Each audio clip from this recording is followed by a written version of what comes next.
കഴിഞ്ഞ ശനിയാഴ്ച Kanjirappally Thampalakkad saint Thomas പള്ളി ഹാളിൽ നടന്ന ക്ഷീരസംഗമത്തിനിടെയാണ് ചങ്ങനാശ്ശേരി ഡയറി എക്സ്റ്റൻഷൻ ഓഫീസറായ ജയകുമാരിയുടെ 1.5 പവനോളം തൂക്കം വരുന്ന സ്വർണ്ണ പാദസരം നഷ്ടപ്പെടുന്നത്. പാദസരം കളഞ്ഞുപോയെന്ന് അറിഞ്ഞതു മുതൽ പരിപാടി നടന്ന ഹാളിലും പരിസരത്തും പരിശോധന നടത്തിയെങ്കിലും ലഭിച്ചില്ല. എല്ലാം കഴിഞ്ഞ് വളരെ സന്തോഷത്തോടെ വീട്ടിൽ ചെന്നപ്പോഴാണ് കാണുന്നത് ഒരു കാലല്ലേ കൊലുസില്ല എന്ന്. അപ്പോൾ പെട്ടെന്ന് നമുക്കതിൻ്റെ വിലയിലും അപ്പുറം ഒരു സാധനം നഷ്ടപ്പെടുമ്പോൾ ഉള്ള വിഷമം. ഉടൻ തന്നെ ഞാൻ ഇവിടുത്തെ ഓഫീസറെയും ഞങ്ങളുടെ ഹയർ അതോറിറ്റീസിനെ എല്ലാം വിളിച്ചു പറഞ്ഞിട്ട് വൈകിട്ട് തന്നെ ഇവിടെ വന്ന് നോക്കി. ശ്രീജ ഉണ്ടായിരുന്നു, പിന്നെ ഇവിടെ പള്ളിയിലെ അച്ഛനും ഒക്കെ ഉണ്ടായിരുന്നു. എല്ലാവരോടും സംസാരിച്ചിട്ട് കിട്ടിയില്ല, തിരിച്ചുപോയി. ശുചീകരണ തൊഴിലാളിയായ ശ്രീജയും പിറ്റേന്ന് സ്ഥലത്തെത്തി ഹാളും പരിസരവും മുഴുവൻ വൃത്തിയാക്കിയെങ്കിലും പാദസരം ലഭിച്ചില്ല. എന്നാൽ അവിചാരിതമായി തിങ്കളാഴ്ച രാവിലെ ശുചിമുറി വൃത്തിയാക്കുന്നതിനിടെ ശ്രീജയ്ക്ക് പാദസരം ലഭിക്കുകയായിരുന്നു. ഉടൻ തന്നെ പള്ളി ട്രസ്റ്റി ജോഷി വടശ്ശേരിയെ പാദസരം ഏൽപ്പിച്ചു. തുടർന്ന് ഉടമയെ വിവരം അറിയിച്ചു.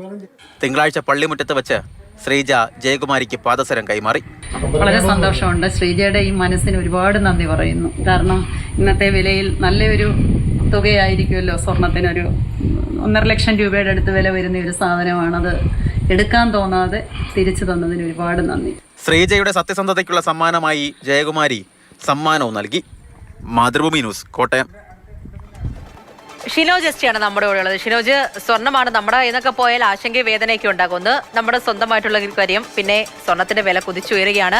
അങ്ങനെ ഒരുപാട് കാര്യങ്ങളൊക്കെ ഇങ്ങനെ മനസ്സിൽ കൂടെ ഓടിപ്പോകും. എന്തായാലും കയ്യിൽ കിട്ടി, മറ്റൊരാളുടെ ഒരു സ്വത്താണ്, അത് അറിഞ്ഞുകൊണ്ട് തന്നെ ആ ശ്രീജ തിരികെ നൽകിയല്ലോ.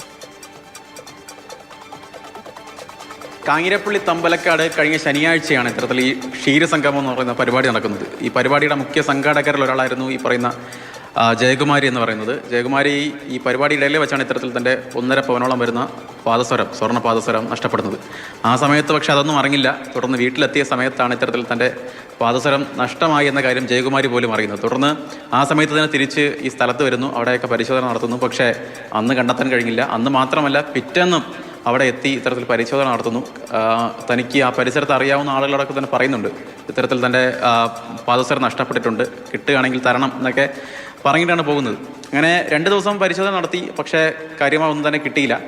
അങ്ങനെ തിങ്കളാഴ്ച രാവിലെ ഇത്തരത്തിൽ ഈ മുറികളൊക്കെ തന്നെ വൃത്തിയാക്കുന്നതിനിടയിലാണ് ഇത്തരത്തിൽ ശുചീകരണ തൊഴിലാളിയായ ശ്രീജ ഈ പാദസരം കാണുകയും അത് കൃത്യമായ രീതിയിൽ ഉടമയ്ക്ക് തന്നെ തിരിച്ചു കൊടുക്കുകയും ഒക്കെ തന്നെ ചെയ്തു. ഇതിലേറ്റവും പ്രധാനപ്പെട്ട കാര്യം എന്ന് പറയുന്നത്, കാരണം ഒരുപക്ഷെ ഈ വൃത്തിയാക്കുന്ന സമയത്ത് അവിടെ മറ്റാരും തന്നെ ഇല്ലായിരുന്നു. ഒരുപക്ഷെ ആ ശ്രീജയ്ക്ക് വേണമെങ്കിൽ ആ സ്വർണം തൻ്റേതായി എടുത്ത് വീട്ടിൽ കൊണ്ടുപോകാമായിരുന്നു. 1.5 പവനോളം വരുന്ന സ്വർണം പാദസരമാണ്, നല്ല വിലയുണ്ട്, അങ്ങനെയൊക്കെ കൊണ്ടുപോകാമായിരുന്നു. പക്ഷേ ശ്രീജ അതൊന്നും ചെയ്തില്ല. അത് കൃത്യമായ രീതിയിൽ അതിൻ്റെ ഉടമയ്ക്ക് ഏൽപ്പിക്കാൻ തന്നെയാണ് ശ്രീജ തയ്യാറായത്. അത് തന്നെയാണ് അതിൽ ഏറ്റവും വലിയ നന്മ എന്ന് പറയുന്നത്.